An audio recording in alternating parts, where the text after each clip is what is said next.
Right now, behind those gilded doors of the Kremlin, a far bloodier war is being fought than on the Ukrainian front. Vladimir Putin is hunting down, one by one, the generals he has marched alongside for years, showered with medals, and filled their coffers. Why is Putin dismantling his own army?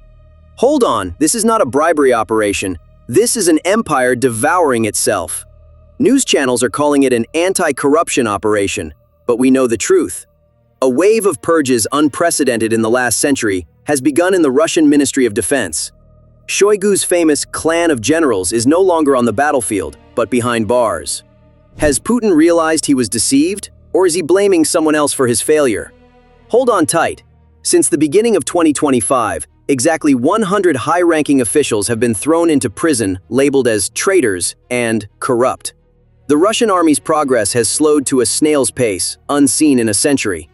The front is collapsing, generals are going to jail, and the Russian elite are trembling with fear, wondering, when will it be my turn? Today on MrWARLOG, we will decipher why Putin left his own army leaderless, how high-ranking thieves were dragged out of their luxury villas, and how this civil war is dragging Russia into an abyss. Hunting season has opened in the Kremlin, and rest assured, from a military analysis perspective, this time the bullets are coming from within. Did Vladimir Putin wake up one morning and realize that the generals he had been walking with for years were actually thieves? Of course not. In Russia, corruption is not a system failure.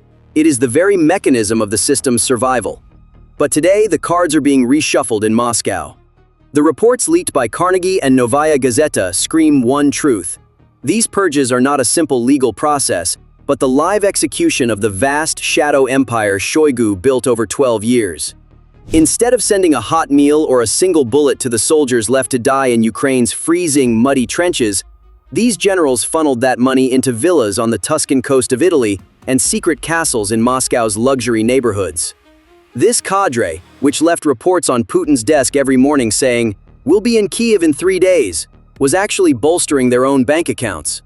They believed the army was invincible on paper because they themselves painted that paper. But when the tank's engines failed to start, and when cheap Western washing machine chips were found inside the so-called invincible missiles, the mask slipped. Putin wasn't just deceived. Putin was blinded by the very monsters he himself had nurtured. Now these generals are being thrown into prison one by one, stripped of their shiny epaulettes. These first days of 2026 have turned into nothing less than a headhunting operation for the Russian army, not a modernization. The famous, unwritten contract of silence among the elite is now shattered. The old rule of, you can steal, but you must remain loyal, has been replaced by the law of, if you fail, you will be sacrificed. Right now, no officer in Moscow is safe. When the door knocks at midnight, no one can tell if it's a neighbor or the FSB. Let's focus on the real crux of the matter. How can a commander-in-chief who has declared the upper echelons of his army thieves and traitors and thrown them in jail win a victory with that shattered army? He can't.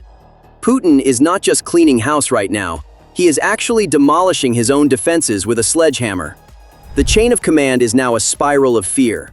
How can an officer of lower rank be motivated to follow orders when he doesn't know whether his superior general will be arrested tomorrow? When a Russian soldier on the battlefield sees the commander who sent him to his death being handcuffed over a corruption case, who can he trust? The Russian army is now floundering like a headless body. This season of purification is proof of Putin's desperation.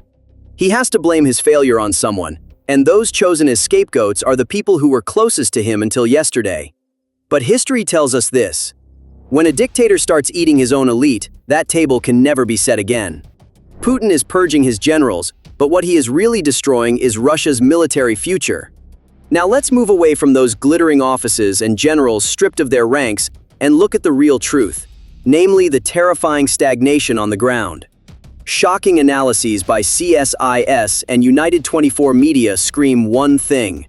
Russia's invasion of Ukraine has reached a level of slowdown unseen not just today, but in the last 112 years. Yes, you heard right.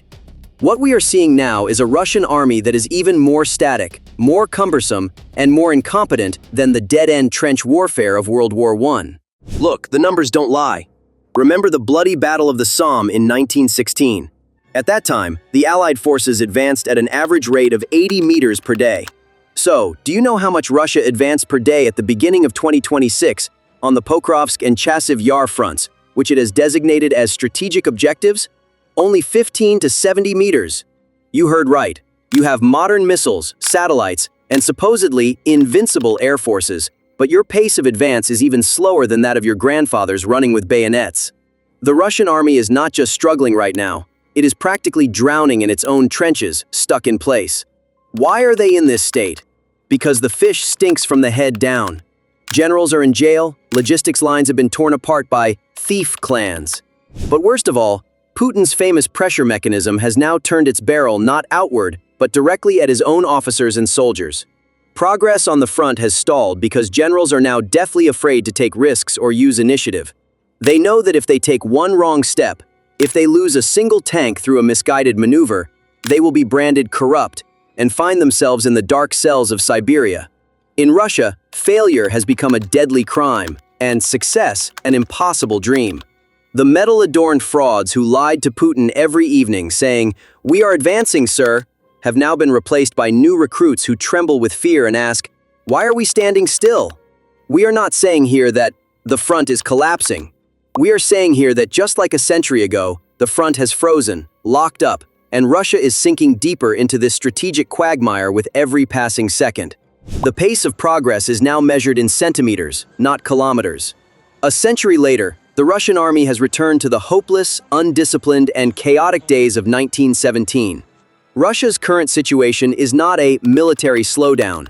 It is a systemic cardiac arrest. As Putin purges the generals within, he is ripping out the brain of his army. And at this point, 2026 has turned into the greatest high-casualty attrition war in history for Russia. But this attrition is now grinding down not only Ukraine, but also Russia's military future. This is where the film really breaks, the masks fall, and that famous loyalty contract is rewritten in blood. Putin's massive pressure machine is no longer just grinding down liberal opponents or Ukrainians. This time, the barrel is pointed directly inward, at his own children, the very ones who most passionately defend this war, who gather ammunition for the front lines, who shout victory day and night, namely the Z-patriots. Recent reports by The Guardian and the Moscow Times scream one truth. Putin has begun to fear the very monster he created. So, what happened to make patriotism a crime? The answer lies in the survival reflex of Russia's infamous empire of fear. Pro-war figures find themselves suddenly on the traitor list the moment they criticize the army's disgraceful performance on the battlefield, its century-long stagnation, and the general's corruption. Putin constantly demands fresh sacrifices to cover up the massive cracks in the system's failures. It wasn't enough to purge the generals. Now he's sending the radicals who applaud them and ask, "Why aren't we advancing faster?" behind bars. Right now, there is only one feeling among the Russian elite and oligarchs: terrifying panic. In Moscow's luxury neighborhoods, in the mansions of Rubliovka, people are now afraid to even whisper the question, "If the police took that powerful general today, why wouldn't they knock on my door tomorrow?" Loyalty is no longer a shield, just a ticket to wait your turn. As Putin fails to win the war, he multiplies the internal enemies within. Putin's goal for 2026 is no longer to conquer Ukraine. It is to eliminate anyone who raises their head, criticizes him, or throws his failure in his face. So we can say that surviving in Russia is no longer a matter of loyalty, but has become a true art of survival. So far, we have witnessed generals stripped of their ranks in courtrooms and Z-patriots thrown into prison. But there is a much darker layer beneath the surface, one that the mainstream media is afraid to touch. If you are a general in Russia, going to prison could actually be a lottery win for you. Because according to unverified but compelling reports from investigative networks like The Insider and Bellingcat, there is talk of a shadowy structure within the Russian army called discipline units. Intelligence reports and information leaked from the field say this: Putin has unleashed not only the judicial system, but also the darkest units of the FSB into his own army. The goal is not just to find the corrupt. The goal is to eliminate the living witnesses of failure.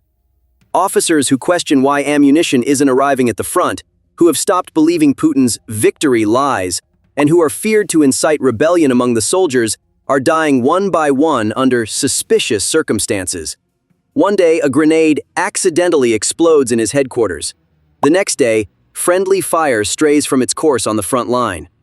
So what does this mean? The Russian army is no longer just fighting against Ukraine. Russian officers also fear their own inspectors waiting behind the trenches. This is the final stage of command paralysis in military literature.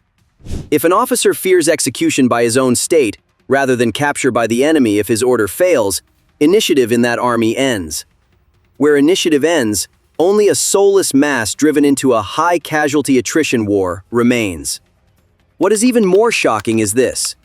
These purges have also begun within Russia's most strategic forces, the Airborne Forces, VDV, and Special Forces, Spetsnaz. Why? Because these units have seen the reality in its starkest form since the first days of the war. They know how they are being sacrificed for the sake of the luxurious lives of high-ranking thieves.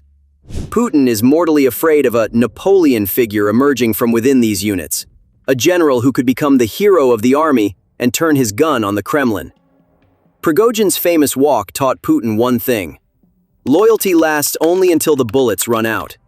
Now let's look at the other side of the picture: foreign mercenaries and the divide and rule tactics. Putin has lost so much trust in his own army that he no longer places Russian generals at the most critical points on the front line.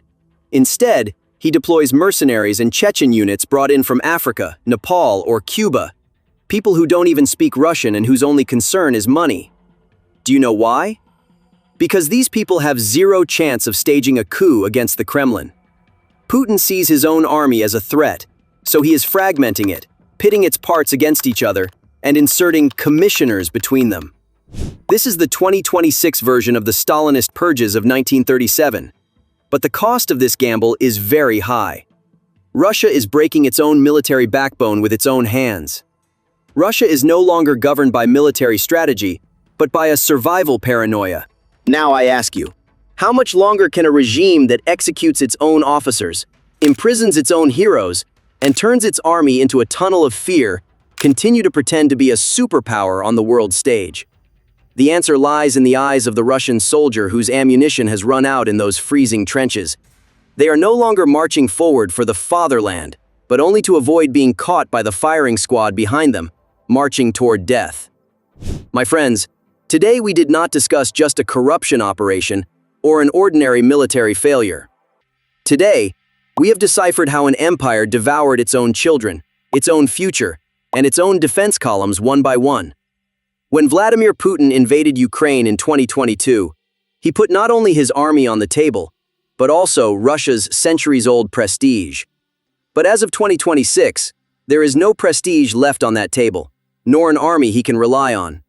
Look, the whole picture is so stark that even the noise of the propaganda machine cannot hide this silent collapse. The infamous crawling speed, unseen for a century, is actually the result of the Kremlin firing a bullet into its own command structure, not the Russian military genius. Generals are being thrown in jail, officers are afraid of their own shadows, and soldiers on the ground are marching to their deaths to avoid being caught by the firing squad waiting behind them. This is not defending the homeland. This is a ritual in which a regime sacrifices its own people and army to stay alive. Putin, who until yesterday called these people his comrades, is now branding them as corrupt and throwing them in prison, sending the world a single message: I am not responsible for the failure, they are. But history has seen this trick many times before. The Tsar did the same thing in 1917. Stalin did it in 1937. What was the result? In 1917, the so-called Loyal Army turned its guns on the Kremlin. The icy panic rising among Russia's elite today is the fear of that history repeating itself. In Moscow's luxury restaurants and oligarchs' secret offices, it's no longer victory speeches that echo, but whispers of, "When will it be my turn?" We, the MrWARLOG team, will continue to follow the whispers behind those closed doors, the stripping of ranks, and the truths buried under the snow.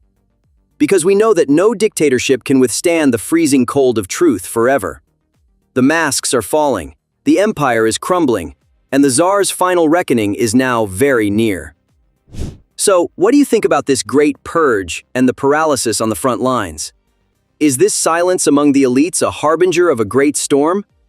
Let's meet in the comments and shed light on this dark picture together. I'm Charlie from the MrWARLOG team.